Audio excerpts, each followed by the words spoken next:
आवारा कुत्तों के मामले में सुप्रीम कोर्ट में सुनवाई। शीर्ष अदालत ने सख्त टिप्पणी कर कहा, कुत्ते के वायरस से होने वाली बीमारी लाइलाज बच्चों पर हमले का जिम्मेदार कौन होगा। सुप्रीम कोर्ट ने डॉग फीडर्स की भूमिका पर भी सवाल उठाए। पूछा कि आपकी भावनाएं सिर्फ कुत्तों के लिए हैं, इंसानों के लिए नहीं। खाना खिलाना है तो उन्हें अपने घर लेकर जाएं। सुप्रीम कोर्ट ने कहा, डॉग लवर्स की भी जवाबदेही तय होगी। कुत्तों के काटने से मौत और चोट के मामले में राज्य को देना होगा मुआवजा।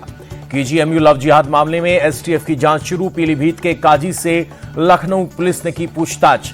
काजी ने पिछले साल कराया था डॉक्टर रमीज का निकाह। केजीएमयू की महिला डॉक्टर ने रमीज पर धर्मांतरण का लगाया था आरोप। डॉक्टर रमीज और उनके माता पिता को पुलिस ने गिरफ्तार किया है। केएमयू में लव जिहाद मामले में बड़ा खुलासा। आरोपी डॉक्टर रमीज जाकिर नाइक से था प्रभावित, नाइक को अपना आदर्श मानता था। आरोपी डॉक्टर रमीज और उसकी गैंग ने 2 दर्जन से ज्यादा हिंदू महिलाओं को बनाया था अपना शिकार। मौलानाओं को बुलाकर की जाती थी तकरीरें। केजीएमयू प्रशासन की भूमिका से भी हो रही है जांच। षड्यंत्रकारियों की गिरफ्तारी के लिए धरपकड़ जारी। पाकिस्तान को army chief general Upendra Dwivedi की बड़ी चेतावनी। बोले, ऑपरेशन सिंदूर अभी भी जारी, भविष्य में किसी दुस्साहस का देंगे मुंह तोड़ जवाब।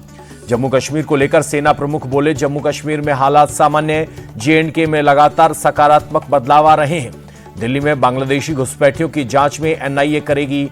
दिल्ली पुलिस ने घुसपैठ कराने वाले सिंडिकेट की जांच एनआईए को ट्रांसफर की। स्पेशल सेल ने पिछले साल अप्रैल में एफआईआर की थी दर्ज। डिजिटल अरेस्ट मामले में केंद्र सरकार ने सुप्रीम कोर्ट में दाखिल की स्टेटस रिपोर्ट। कहा, ऐसे मामलों से निपटने के लिए ठोस और असरदार योजना बनाने में थोड़ा वक्त लगेगा। सीबीआई इन मामलों की जांच कर रही है। रिपोर्ट के मुताबिक गृह मंत्रालय ने डिजिटल अरेस्ट की समस्या से निपटने के लिए high level inter departmental committee बनाई। कमेटी अलग अलग विभागों के साथ मिलकर काम कर रही है। भारत में ब्रिक्स प्रेसिडेंसी 2026 की आधिकारिक वेबसाइट और लोगो को लॉन्च किया। कार्यक्रम में विदेश मंत्री एस जयशंकर रहे मौजूद। महाराष्ट्र में आज थमेगा नगर निगम चुनाव के लिए प्रचार। 15 जनवरी को बीएमसी की 227 सीटों पर वोटिंग। चुनाव में मराठी वर्सेस गैर मराठी सबसे बड़ा मुद्दा। नागपुर में सीएम देवेंद्र फडणवीस का रोड शो। नगर निकाय चुनाव के लिए जनता से मांगे वोट। रोड शो में बड़ी संख्या में लोग हुए शामिल। हिंदी भाषियों पर ठाकरे ब्रदर्स के लगातार हमलों पर केंद्रीय मंत्री गिरिराज सिंह का पलटवार। बोले, जब कोई दीपक बुझने वाला होता है तो उसकी लौ फड़फड़ाने लगती है। इनका भी यही हाल है। गिरिराज सिंह बोले, उद्धव और राज ठाकरे मराठी और गैर मराठी करके हिंदुओं को बांटने की कोशिश कर रहे हैं। ये लोग पाकिस्तान की भाषा बोल रहे हैं। जेडीयू नेता केसी त्यागी ने राज ठाकरे पर निशाना साधा। बोले, लंबे वक्त से राज ठाकरे उत्तर भारतीयों के खिलाफ निंदा अभियान में लगे हैं। केसी त्यागी ने कहा कि सभी उत्तर भारतीयों से मेरी अपील है कि इस चुनाव में बीएमसी चुनाव में राज ठाकरे के सभी उम्मीदवारों की जमानत जब्त करें। शरद पवार गुट के साथ गठबंधन पर अजित पवार बोले, कार्यकर्ताओं की मांग पर गठबंधन हुआ, ये बहुत सकारात्मक है। महाराष्ट्र के धुले में एआईएमआईएम नेता अकबरुद्दीन अवैसी का बड़ा बयान। बोले, इस मुल्क से हम किराएदार नहीं मालिक हैं। मुसलमानों को लेकर वसई में चुनाव प्रचार में मंत्री नीतीश राणे बोले, शहर में जय श्री राम बोलने वाला ही दिखाई देगा। आई लव मोहम्मद वाले पाकिस्तान जाएं। महाराष्ट्र के कल्याण चुनाव प्रचार के दौरान बीजेपी और शिवसेना शिंदे गुट के कार्यकर्ता भिड़े। पैसे बांटने के मुद्दे पर मारपीट का आरोप। बीजेपी प्रत्याशी आर्या के पति हुए जख्मी। बीएमसी चुनाव को लेकर मुंबई पुलिस अलर्ट। संवेदनशील इलाकों में किया रूट मार्च। 15 जनवरी को डाले जाएंगे वोट। पटना में नीतीश कुमार ने कैबिनेट बैठक की। 41 एजेंडों पर कैबिनेट की मोहर लगी। कई विभागों में बड़े पैमाने पर पद सृजन की स्वीकृति मिली। नीतीश सरकार ने कृषि विभाग में 534 पदों की भर्ती की मंजूरी दी। शिक्षा विभाग में भी कई पदों पर होगी भर्ती। मुंबई बिहार भवन निर्माण के लिए 314 करोड़ रुपए भी मंजूर किए गए। गुजरात दौरे पर केंद्रीय गृह मंत्री अमित शाह गांधीनगर में मनसा रोड प्रोजेक्ट का किया उद्घाटन। लखनऊ में 2 दिवसीय यूपीआईडी हेल्थ इनोवेशन कॉन्फ्रेंस शुरू। सीएम योगी ने उद्घाटन किया। डिप्टी सीएम ब्रजेश पाठक और केंद्रीय मंत्री जितिन प्रसाद रहे मौजूद। भोपाल में मध्य प्रदेश सरकार की पहली ई कैबिनेट बैठक। सीएम मोहन यादव ने बैठक की अध्यक्षता की। मंत्री प्रहलाद पटेल बोले, पेपरलेस कैबिनेट से समय और धन की बचत होगी। दिल्ली के मंत्री कपिल मिश्रा ने आतिशी के लापता होने के पोस्टर जारी किए। कहा, सिख गुरु के अपमान करने वाली आतिशी कहां है। बांग्लादेश में एक और हिंदू का मर्डर। चिटगांव में 28 साल के समीर दास की हत्या। स्थानीय कट्टरपंथियों ने समीर से रंगदारी मांगी। मर्डर के बाद सीएनजी ऑटो भी छीन लिया। चीन ने जम्मू कश्मीर की सक्शाम घाटी को बताया अपना। चीनी विदेश मंत्रालय ने कहा, सक्शाम घाटी चीन का इलाका, पेन इलाके में इंफ्रास्ट्रक्चर बनाना हमारा अधिकार। भारत ने सक्शाम घाटी में चीन के कंट्रोल को बताया अवैध। सीपैक के जरिए चीन इसी इलाके में पाकिस्तान तक बना रहा है सड़क। पाकिस्तान ने 1948 में सक्शाम घाटी पर अवैध कब्जा किया था। साल 1963 में इस इलाके को चीन को सौंप दिया था। एमपी के भिंड में रिटायर्ड शिक्षक हुआ साइबर ठगी का शिकार। ठगों ने शिक्षक को 48 घंटे डिजिटल अरेस्ट कर 29 लाख से ज्यादा की ठगी की। ठगों ने खुद को ईडी अधिकारी बताकर मनी लॉन्ड्रिंग के नाम से डराया धमकाया। पुलिस ने मामला दर्ज कर जांच शुरू की। इटावा में आर्यन यादव की हत्या के मुख्य आरोपी को पुलिस मुठभेड़ में गिरफ्तार किया गया। मर्डर के 14 घंटे के अंदर पुलिस ने 2 आरोपियों को पकड़ा। गोंडा में पुलिस मुठभेड़ में 25,000 का इनामी बदमाश घायल। चोरी की बाइक, तमंचा और 40,000 कैश बरामद। गाजियाबाद में हत्या के मामले में 2 आरोपी पुलिस मुठभेड़ में गिरफ्तार। एनकाउंटर में बदमाशों के पैर में लगी गोली, 2 तमंचे, कारतूस भी बरामद। नोएडा के फेज 3 थाने इलाके में निर्माणाधीन इमारत का हिस्सा गिरा। हादसे में 2 लोगों को लगी चोट। दिल्ली में अपराधियों के खिलाफ पुलिस का ऑपरेशन गैंगबस्ट। 48 घंटे में 280 से ज्यादा छोटे बड़े गैंगस्टर्स को पकड़ा। 4,299 जगहों पर मारा गया छापा। गोगी, टिल्लू, नीरज भवाना, बिश्नोई समेत कई गैंग के बदमाशों को पकड़ा। दिल्ली पुलिस ने कुल 584 बदमाशों को गिरफ्तार किया। ऑपरेशन में करीब 9,000 पुलिस वाले हुए शामिल। दिल्ली के नरेला इंडस्ट्रियल एरिया में प्लास्टिक फैक्ट्री में भीषण आग। आसमान में उठा काले धुएं का गुब्बार। लाखों का माल जलकर खाक। दिल्ली के पश्चिम विहार इलाके में स्थित एक जिम में फायरिंग। लॉरेंस बिश्नोई गैंग से जुड़े रणदीप मलिक ने सोशल मीडिया पर पोस्ट कर गोलीबारी की जिम्मेदारी ली। दिल्ली के बारापुला फ्लाईओवर पर हादसा। सराय काले खां की तरफ जाने वाली रिंग रोड पर गाड़ी डिवाइडर से टकराई, 1 शख्स की मौत। बिहार के जमुई में अपराधी बेखौफ कोर्ट से घर लौटते वक्त बाइक सवार बदमाशों ने शख्स को मारकर हत्या की। घटनास्थल से 1 मैगजीन और 2 खोखे बरामद। आरोपियों की तलाश जारी। छत्तीसगढ़ के महासमुंद में एलपीजी सिलेंडरों से भरे पिकअप में लगी आग। ब्लास्ट से अफरा तफरी मची। ड्राइवर की सूझबूझ से बड़ा हादसा होते होते टला। राजस्थान के भीलवाड़ा में व्यापारी से लूटपाट। बाइक सवार बदमाशों ने कारोबारी को स्कूटी से धक्का देकर पैसे लूटे। घटना सीसीटीवी में कैद। आरोपियों की जांच में जुटी पुलिस।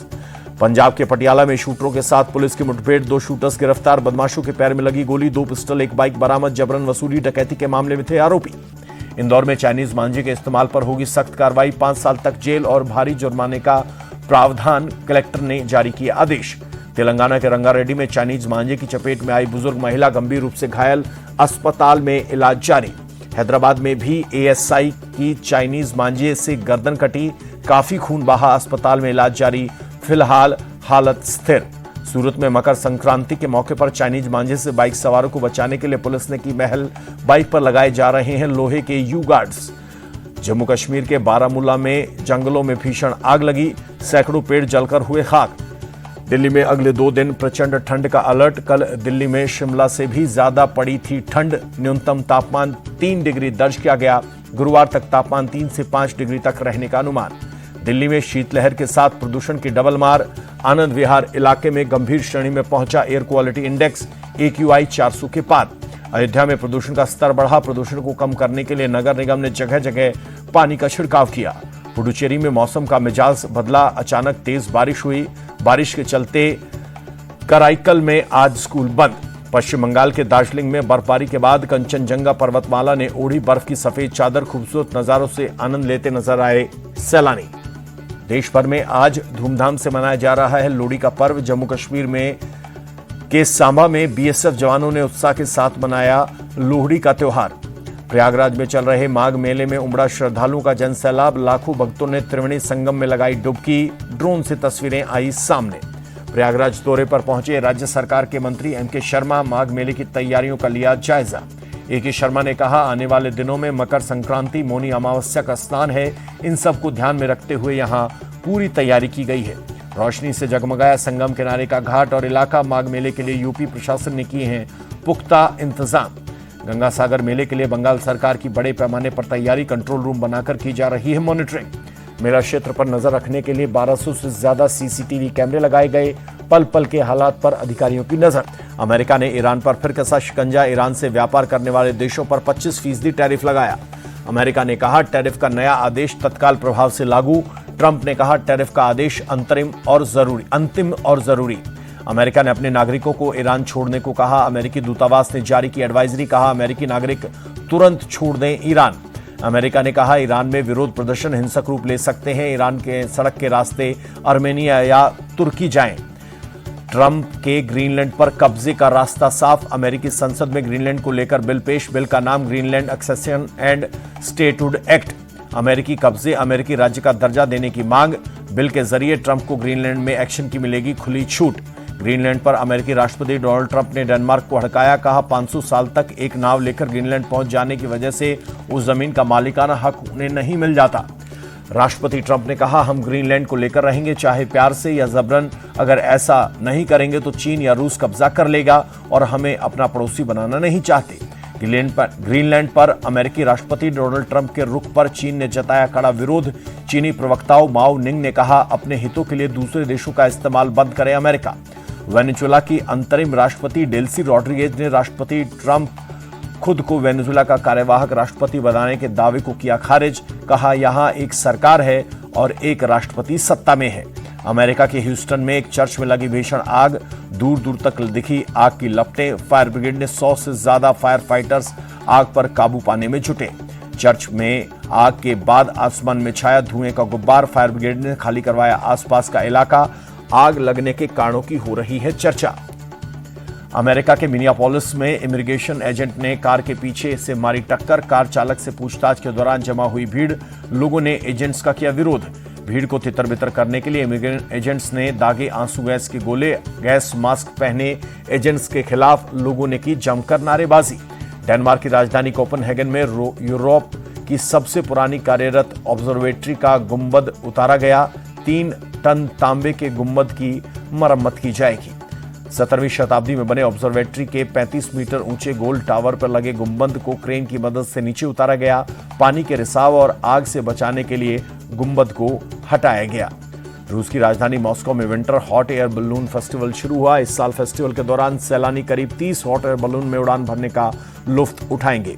विमेंस प्रीमियर लीग में आज मुंबई इंडियंस और गुजरात जायंट्स का मुकाबला। नवी मुंबई में शाम 7:30 बजे से खेला जाएगा मैच। मुंबई की टीम को 2 मैचों में जीत एक साथ 30 नंबर पर काबिज। गुजरात जायंट्स की टीम 2 जीत के साथ दूसरे नंबर पर काबिज। विमेंस प्रीमियर लीग में रॉयल चैलेंजर्स बेंगलोर की लगातार दूसरी जीत। यूपी वॉरियर्स को 9 विकेट से दी शिकस्त। यूपी वॉरियर्स ने पहले खेलते हुए 144 रनों का दिया लक्ष्य। आरसीबी की टीम ने 1 विकेट खोकर हासिल की जीत। आरसीबी की तरफ से ग्रेस हैरिस ने की धमाकेदार बैटिंग। हैरिस ने 40 गेंदों में 85 रनों की पारी खेली। ग्रेस हैरिस के साथ ओपनिंग करने आई कप्तान स्मृति मंधाना ने दूसरे छोर को संभालकर बल्लेबाजी की। मंधाना ने 47 रनों की पारी खेली। यूपी वॉरियर्स की तरफ से एकमात्र सफल गेंदबाज रही शिखा पांडे। शिखा ने ग्रेस हैरिस को 85 रन पर भेजा पवेलियन।